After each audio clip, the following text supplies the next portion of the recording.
funny. I had all this, and now the camera comes on, and I'm like, okay. We all know Caitlyn Jenner. We all know what's going on with Caitlyn Bruce Jenner. I'm going to use both just to differentiate, but I'm going to be respectful of Caitlyn and call her she and her. But if I don't, nobody get on me and be like, you blah blah blah. Okay, look, I'm respectful of all people. I ain't got to agree with you. I ain't got to forgive you. I ain't going to do nothing. I'm respectful of all people. So I was looking at the magazine covers, and I'm driving, so I'm going to be looking up. So I was looking at the magazine covers. I was reading snippets of the interview that she did, and it seems to me that I'm gonna call her Bruce. That Bruce Jenner thinks that becoming Caitlyn Jenner is going to erase the issues that Bruce Jenner has, because she said, well, Caitlyn is a better person than Bruce is.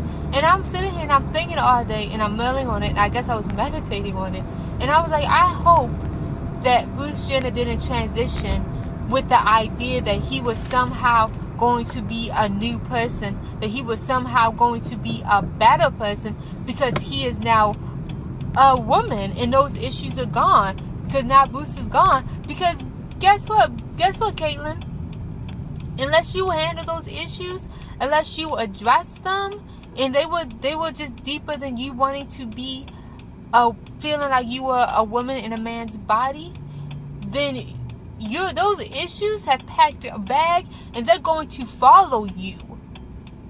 Those issues are not going to disappear just because you changed your gender. You have 65 years of issues as Bruce, so unless you've handled them, then they're going to follow you. And I really hope that you don't think that becoming Caitlyn is going to erase all your issues, because each new level brings a whole new devil. And I didn't make this video solely because of that, but I think a lot of us do this. And this is why I'm going to call this video, You Keep Showing Up. A lot of us feel like, okay, I switched spouses, I switched jobs, I switched houses, I switched careers, I switched whatever because that wasn't working. And then the same thing happens and you like to blame other people, but there's a common thread here, and that common thread is you. These things aren't working because guess who keeps showing up? You keep showing up. You keep showing up. And you've been doing the same thing for so long, and maybe no one is telling you about your dysfunctionality, but they're telling you and you can't get it. So this dysfunctionality keeps following you, and you don't know why, because you're blaming the other people. You're blaming the job. You're blaming your spouse. You're blaming everybody else when the cause of the dysfunctionality is you. You are the thread that is going through. You are the thread. You keep showing up. There's a reason why you can't keep friends. There's a reason why you can't keep a relationship. There's a reason why you can't keep a job. There's a reason why you're having all these issues with building something, having something long lasting, because you keep showing up. And it's easy to blame the other person, but it's something when you realize, okay, this keeps happening, I need to address it. How do we address it? Well, how do I address it to move forward? Because this is about me, it's not about you. And when I say you, I mean me, because this is something that I'm going through. You know, Stephen Furtick, I'm probably quoting this so wrong, and I've listened to it so many times.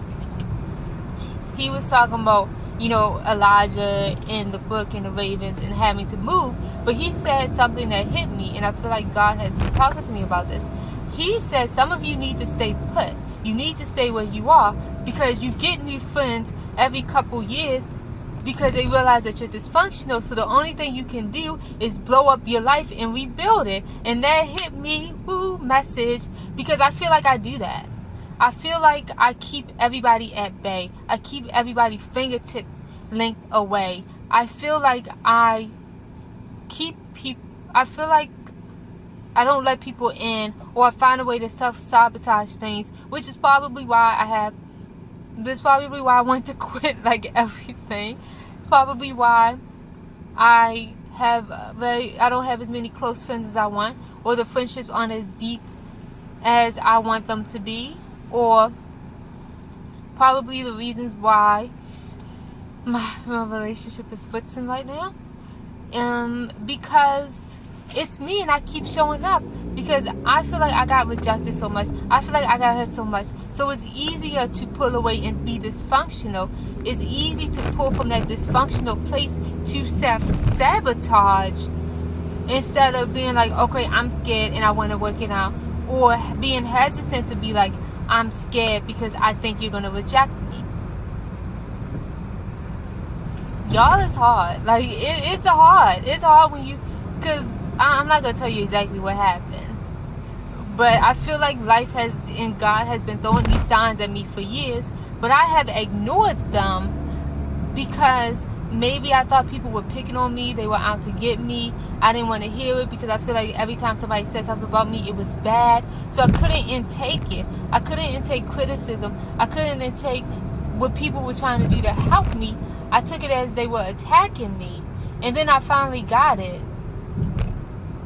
It may have cost a lot, but I finally got it. I finally got it. Then it's just the realization that maybe it's you. Maybe you are the thread that is running through all this dysfunction. You not having fun. Maybe you're the thread. And a lot of us may be doing what Bruce Jenner is doing and becoming Kayla. I don't know. So don't take it as this is what I feel like he's doing. I don't know. But I feel like a lot of us, we get married, we have babies, we switch jobs, we accomplish our dream lives, and we still feel empty, and these issues still follow us because it's not the circumstance, it's you. It's not the other people, it's you. It's easy to blame other people. It's easy to find excuses. It's easy to do things instead of taking responsibility for yourself and your actions and the energy that you bring into the place and every interaction that you have. It's hard when you come from a place of feeling like you've been rejected, feeling like people feel like you're bad, feeling like people see the worst in you, and not being able to accept good things, but you easily accept a criticism. You have my head's always fizzing. You have to learn to find peace in yourself. You have to learn to realize that not everybody's out to get you. You gotta learn to realize that you don't need a defense mechanism. That it's gonna be okay. But you have to go through and maybe even stay put because nothing is gonna change until you decide that you're going to change. Nothing is gonna get better. And these issues are going to continue to thread through your life until you handle it. I guess that's it. I guess that's it. I love you guys. Thank you for watching. I will see you later. And